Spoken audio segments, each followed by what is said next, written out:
Hello friends, welcome back to my YouTube channel exam crack with Shashi. मैं Shashi ma'am एक बार पुनः आप सभी का स्वागत करती हूं अपने यूट्यूब चैनल पर। पिछली क्लास में हमने ऊन के प्रकार के बारे में डिस्कस किया था। आज की जो हमारी क्लास है ये ऊन की श्रेणियों पर आधारित है। तो हम बिना देर किए आज की अपनी ये क्लास स्टार्ट करते हैं। अगर हम ऊन की श्रेणियों की बात करें तो इसको हम लोग 4 भागों में बांटते हैं। कितने भागों में बांटते हैं तो आप बोलेंगे इसको हम लोग 4 भागों में बांटते हैं, first, second, third and fourth. इसको हम लोग क्या करेंगे, 4 भागों में ऐसे ऐसे डिवाइड कर लेंगे ताकि समझने में क्या होगी, सुविधा होगी और हम इसको इजीली समझ पाएंगे। सबसे पहले हमने देखा इसमें हम किसको रखेंगे, फर्स्ट श्रेणी। दूसरा जो हमारा है ये सेकंड श्रेणी हो गया, सेकंड श्रेणी, थर्ड श्रेणी एंड लास्ट हमारा क्या है, फोर्थ श्रेणी, यानी फोर्थ क्लास का जो ऊन होगा। श्रेणियाँ कितनी हैं तो आप लोग बोलेंगे कि ऊन की श्रेणियों को 4 भागों में विभाजित किया गया है। अगर हम पहली श्रेणी की बात करें, अब हम लोग एक एक के बारे में डिस्कस करेंगे। अगर हम पहली श्रेणी की बात करें तो ये जो मैरिनो जाति की भेड़ होती है, मैरिनो जाति की भेड़ से प्राप्त होने वाला ऊन। जब हम लोगों ने ऊन के इतिहास को पढ़ा था तो हमने बताया था आपको कि 13वीं शताब्दी में मैरिनो जाति की भेड़ के शरीर से स्पेन में उत्तम गुणवत्ता वाला ऊन प्राप्त हुआ। तो इससे ये पता चलता है कि जो ये मैरिनो जाति की भेड़ है ये पाई कहाँ पर जाती है, तो ये पाई स्पेन में जाती है। इसके अगर लंबाई की हम बात करें रेशों की, तो इसके जो रेशे होते हैं इसकी लंबाई जो होती है ये 1 इंच से 5 इंच तक होती है। इसमें अगर सल्कों की बात करें हम, सल्कों की संख्या वो 1000 से 3000 तक होती है।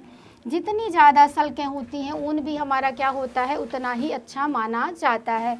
अगर इसके मजबूती की बात करें हम, मजबूती, तो इसमें जो मजबूती होती है ये पर्याप्त होती है। और अगर हम लोग प्रत्यास्थता की बात करें, प्रत्यास्थता यानी फ्लेक्सिबिलिटी, तो ये भी क्या होती है, अधिक होती है। हम लोगों को पता है कि जितने भी प्राकृतिक जगत के रेशे हैं उसमें अगर प्रत्यास्थता की बात करी जाए, फ्लेक्सिबिलिटी की बात करी जाए तो ऊन में सबसे ज़्यादा होती है।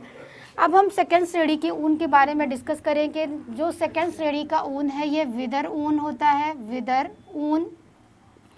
और जब हम लोगों ने ऊन के प्रकार पढ़े हुए हैं तो हमने विदर ऊन पढ़ रखी है कि जो 12 से 14 माह की भेड़ होती है उसके शरीर के बाल काट करके जो ऊन बनाई जाती है वही हमारी क्या कहलाती है, विदर ऊन कहलाती है। तो इसके अगर हम लोग लंबाई की बात करें, जो इसके रेशे होते हैं तो 2 इंच से 4 इंच तक होते हैं।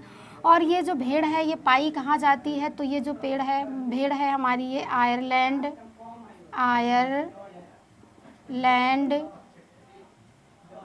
इंग्लैंड व स्कॉटलैंड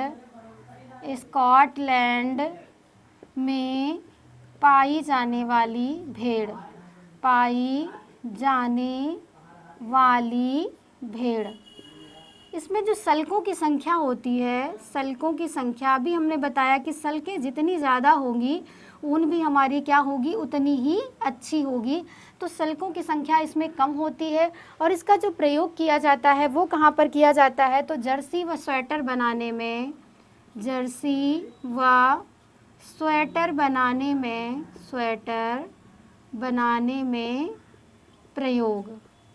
प्रयोग होता है। विदर ऊन होती है, ये लंबाई कितनी होती है, तो 2 से 4 इंच तक होती है। और ये पाई कहाँ पर जाती है, आयरलैंड, इंग्लैंड व स्कॉटलैंड में पाई जाने वाली भेड़ों के शरीर से प्राप्त होने वाला ऊन है।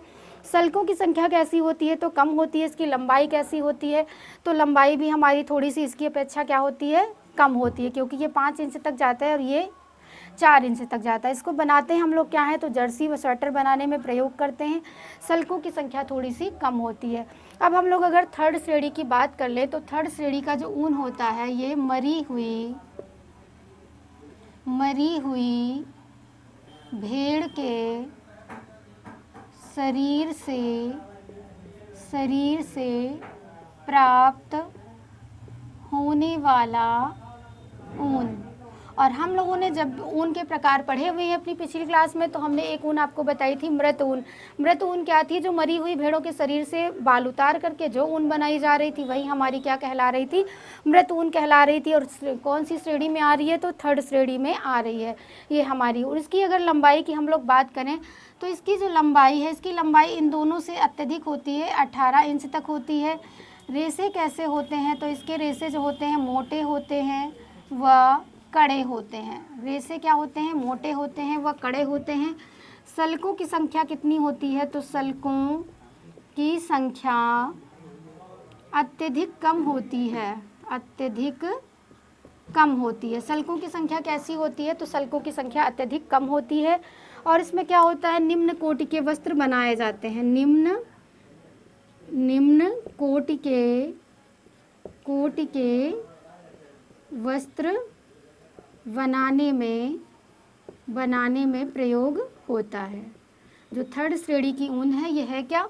मरी हुई भेड़ों से जो प्राप्त होने वाली ऊन है उसको थर्ड श्रेणी की ऊन में रखा गया है। लंबाई कितनी होती है? तो 4 से 18 इंच होती है। रेशे कैसे होते हैं? तो मोटे व कड़े होते हैं। सल्कों की संख्या अत्यधिक कम होती है और इसका जो प्रयोग है ये निम्न क्वालिटी के ऊन बनाने में इसका प्रयोग, वस्त्र बनाने में इसका प्रयोग किया जाता है। अब अगर हम लोग फोर्थ श्रेणी की बात करें तो ये मिली जुली भेड़ों से प्राप्त ऊन कैसी है यार? मिली जुली भेड़ों से प्राप्त ऊन होती है।